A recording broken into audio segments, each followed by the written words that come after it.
Welcome back to BCB Live, the safest station in the nation. Joining us today is Jamie Hagen, owner-operator of Hellbent Express and Drive Safe. Dave, you gave me the little background there. He's not just an owner-operator, he's the infamous or the famous Jamie Hagen. Jamie, what's going on, buddy? How's it going, guys? We're doing well. He's in the truck working. If you can see that, you're in the truck working. I'll tell you, Jamie, we're going to start a little bit early today, but I wanted to jump right out. You are kind of famous. We're lucky to have you on. You are actually having an interview with the New York Times the exact same day we were trying to have an interview with you. It seems you have hit just about every network.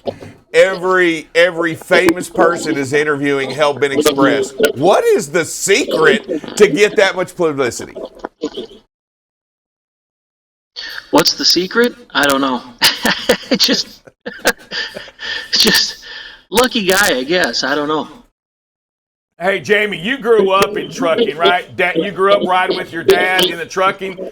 How has life changed from when you were, say, 14, 15, 16 with dad versus today? Oh, things have changed, drastically since the 90s in trucking. Took a long time, though. Trucking kind of stayed the same for the longest time there, didn't it? The equipment, the technology, everything just kind of stalled out, I felt. And here in the last 5 years, or even 8 years, it just really kind of increased. The technology's making leaps and bounds almost every year. You know, the trucks change so fast now, kind of like what we see in, regular vehicles, Yeah, for sure. We talk about that. The safety equipment in these trucks, it's absolutely amazing. I got a question for you. So are you driving an automatic truck right now? I do. I have a Mack truck with an M drive, so it's an automated manual.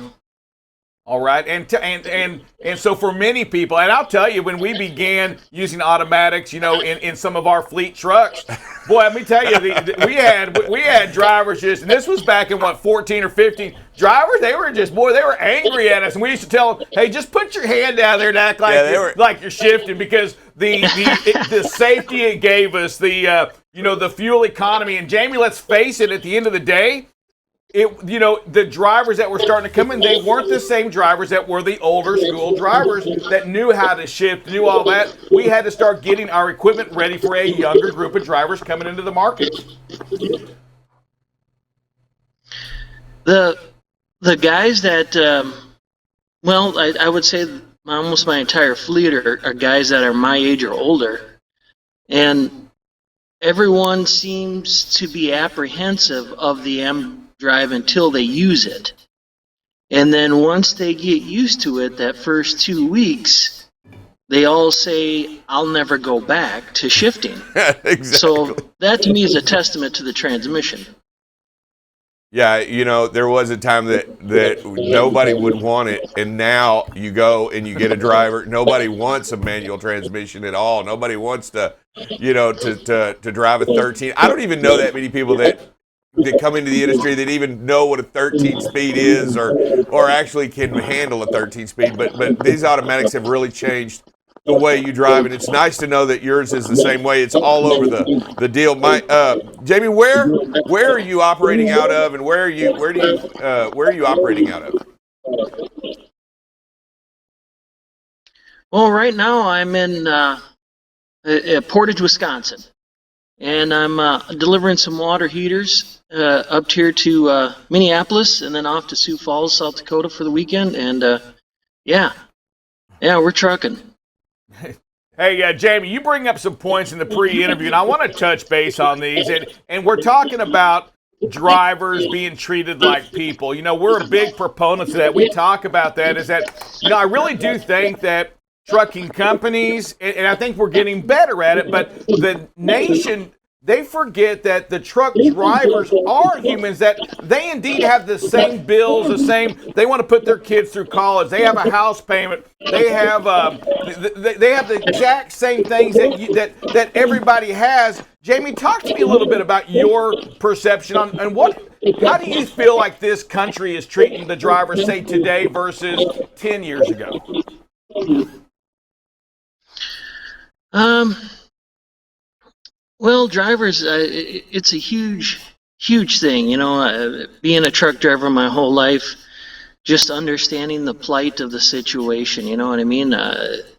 It's a tough life out here, and the last thing you need is someone to not understand your situation. Like, I get it. The customer wants this, and the shipper wants that, and the office lady wants you to make sure you're filling out this and that. And meanwhile, it's a blizzard, or your wife is tired of you being gone, so she wants to leave you, and you know what I mean. Like, there's all these extenuating circumstances that constantly influence your mood or your life, and you have to work with that. You have to integrate the person into your business. Like, literally, they have to become part of it. So when things go wrong, you understand, you flex with them, and you got to ask the shippers and the customers to flex a little too. So everyone has to be able to understand that human beings are, imperfect and need, every once in a while they need a little help, Yeah. So biggest thing I'd say is just bending a little bit. Lord knows we ask the drivers to bend for us all the time, so maybe that's the key here. Yeah, you know what, you bring up some great points on that, and let me tell you, it's a passion point for us inside of at BCB Live. Exactly what you're saying, and in our industry, we're so metrics driven, right, Jamie? We always want to know how we're doing. We look at the last 7 days or the last 3 days, and when it comes to drivers, and I think what would help everybody is we've got to remember there's 52 weeks in a year. Sometimes we're going to have great weeks as operators, right? As customers, we're going to everything's going to go right. Some things in some days, things aren't going to go right for our customers or for the drivers. They're going to have problems at home. They're going to be struggling. Maybe they're just tired. They're not feeling well. They're having all of these things going on. Somehow, Jamie, I don't know how we do it, but we've got to develop some kind of metric, some kind of scorecard that helps us remember, hey, what this driver may be going through right now isn't something it's not time to, I don't want to say it's not time to get on their butt. And I'm talking to the dispatching companies, the trucking companies. It's time to go more into the heart of the driver, helping the companies, say people like you or the dispatchers, identify, hey, when is this driver, something's wrong with them. We need to call them up and check on them for who they are, not for the revenue or the miles they're not getting, right? Yeah. I mean, it just comes down to, people caring, really. You know what I mean? Like you were saying there, like, just if you're connected to that person, they'll be connected to you. You know what I mean? Like you just got to listen, more or less.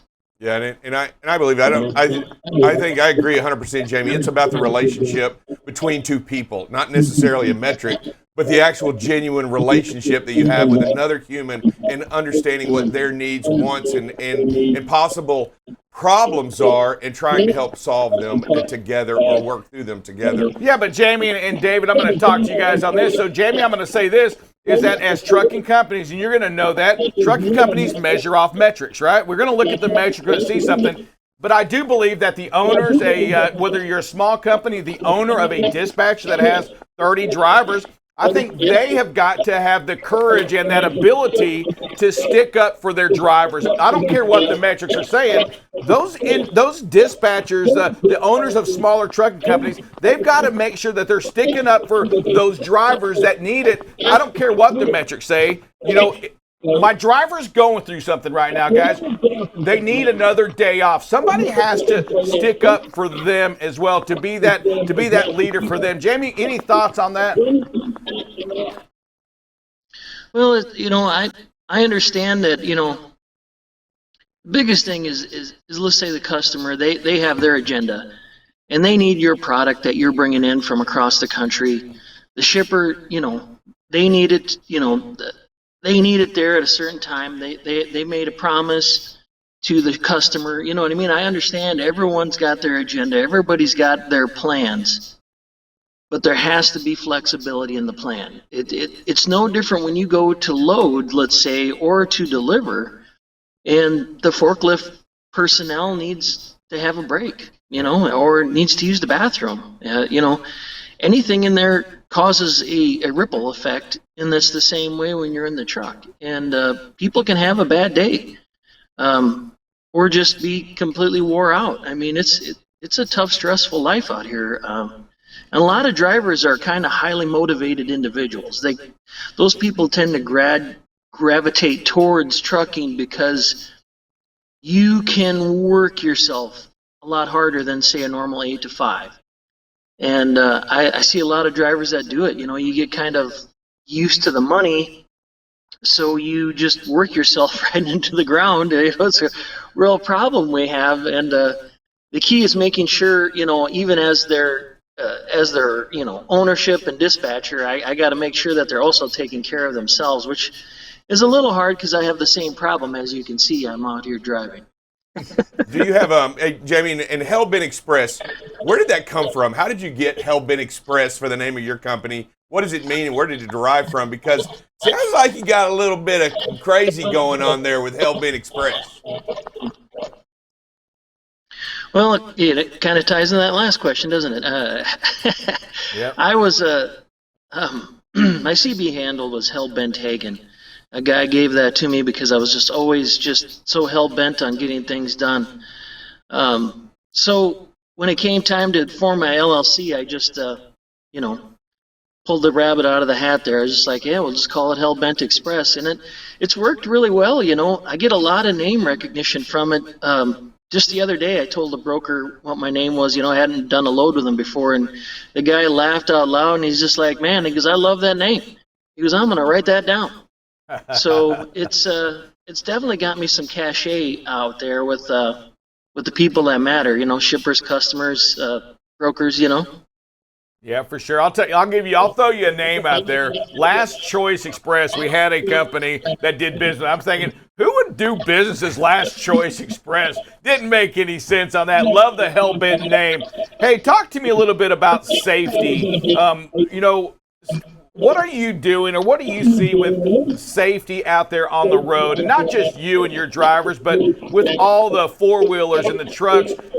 What do you think? What are your thoughts on safety? I mean, as this country continues to go, right, with all the autonomous vehicles going on, do you think that we're getting better or worse on that safety aspect? I think safety has actually gotten much worse. Being in this industry 30 years, it's kind of scary some days out here what's transpiring out on the highways. You never used to be like this. You're seeing these huge pileups simply because people, the roads are much more crowded than they used to be.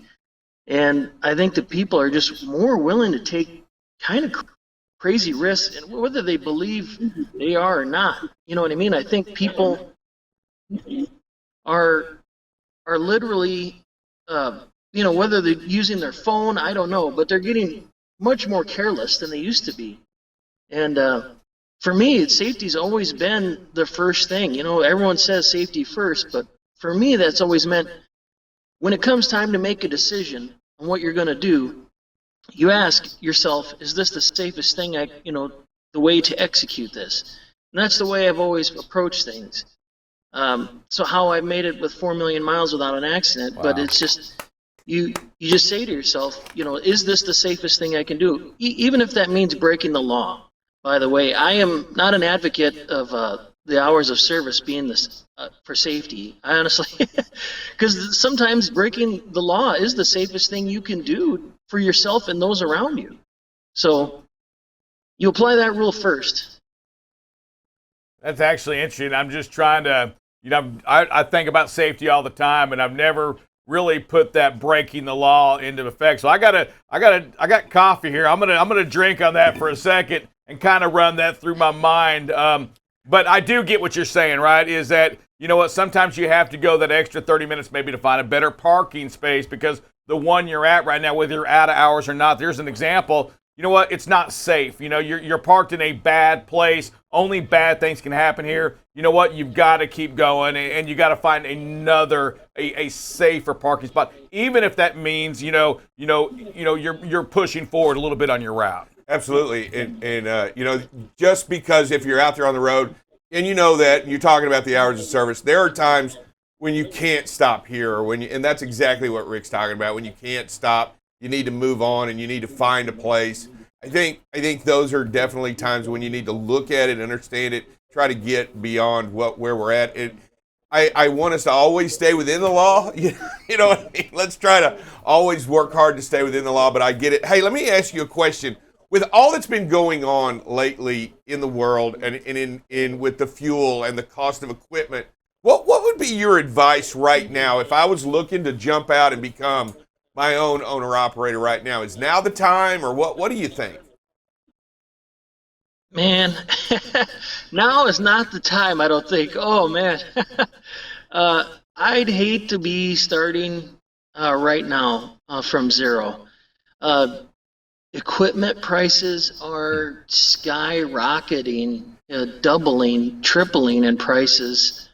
I don't know what to say. I was talking to a lady about, I was financing a trailer, and I'm paying double the price for the trailer. And I asked her, I said, how is this going to work in the finance world? I said, let's just say the economy tanks and these things aren't worth butt kiss next week. You know what I mean? Like, they could be worth what they're normally worth within a week.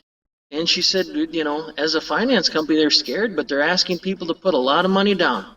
Yep. I had to come up with, over a quarter of it down, and that's fine. I have the money because I've been in business a long time. But I was like, how is a guy or gal going to start from zero right now? Like, you can't afford to buy trucks if you're going to overpay for an old used truck. You're going to overpay for an old used trailer, and Lord knows, you're going to have a $500,000 wrapped up in a truck and a trailer now with the prices the way they're going. If you wanted new, what's the payment on that thing? $3 a mile freight isn't even going to cover all that, I don't think. And if it goes lower than that, then you're done for. So I don't know what to say.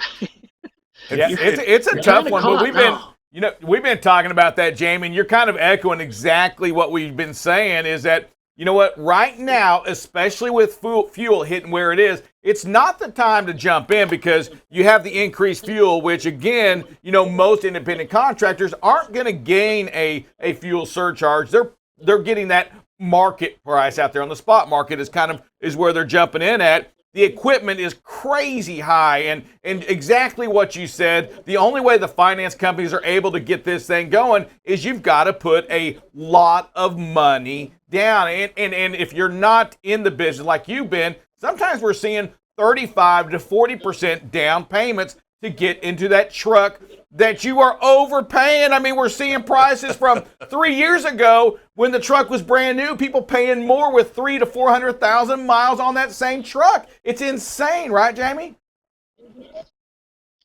Yeah, this is really crazy times. It's being in the industry as long as I've been, I've seen the ups, I've seen the downs, but I've never seen this. This is unprecedented. You know what I mean? I've never seen it. Inflation, inflation happens every year. That's why truck prices slowly increase. Used to buy them for 80,000. Now we're paying, 160. Yep. But now, that took, 3 decades to get to that point. And, talking with my dealership network, and they're saying, by 2024, $250,000 trucks. I'm just. I can't wrap my mind around that, how it's going to jump, that much in just 1 year. Yeah, and you know what? It's going to have to come with the fuel economy. Hey, I know we only have a couple of minutes, but I do want to talk on this because we spend a lot of times trying to make sure we're giving out the right information to independent contractors. As fuel prices continue to increase or at least stabilize where they are now at a very, very high, price. What are things that the independent contractor needs to stay focused on today with the fuel prices? Well, they say that how's it go? You monitor, you pay attention to what you monitor, Yep. so to speak, right? So I constantly track every single gallon of fuel that I use. If you want to keep your mind on it, then track it. Constantly analyze it. Ask yourself what you could do more. I subscribe to a company from Link Drive, product they have called Pedal Coach. It gives you a daily rundown of your performance on the road, your fuel economy, your average miles per hour for the day, what kind of inclines you were on, what kind of weather you were in. It just gives you a huge report card of your day on the road. Some people think I'm overanalyzing it, but when you start to obsess about it, that's when you start to get better at it and you can improve your economy. Now, it's a simple product, and all it does is work on my behavior as a driver, and doesn't hardly cost you anything when you break it down per mile. But it's just one of those things that I tell people, the first and foremost is is the person not only behind the wheel, but the person writing the checks. You've got to be concerned about it. You've got to make a culture, like I bend over backwards for my guys, but then I ask them to do the same for me. Let's all work together and keep these trucks as efficient as possible. And, we can all make some money in this situation, which, it's hard to do, but I would tell people if you want to be fuel efficient, you're just going to have to monitor it more than anything. Yes, sir. I agree 100%. Jamie, I'll tell you what I call it here. I say, there's nothing wrong with sucking as long as you know you suck, because then you can fix it. And that's the data that you speak of, right? You've got to know where you can improve. And again, as a trucking company, as a data person, there's nothing wrong with it. The numbers are the numbers, and you can't fix them unless you know what they are, and then you've got to make the change. Hey, Jamie, we are out of time. I want to thank you for being part of the show. But before you leave, Drive Safe Dave, what must Jamie do? Jamie, you got to say who you are and who you're with, and say that you're on BCB Live, the safest station in the nation. Can you do that? Hey, thanks, guys. If you need anything, reach out. I'm on Twitter, Instagram, every social media platform is Hellbent Hagen. And check out hellbentexpress.com. Thank you. Okay, Jamie. Well, he gone. He gone. All right. You can't let him go.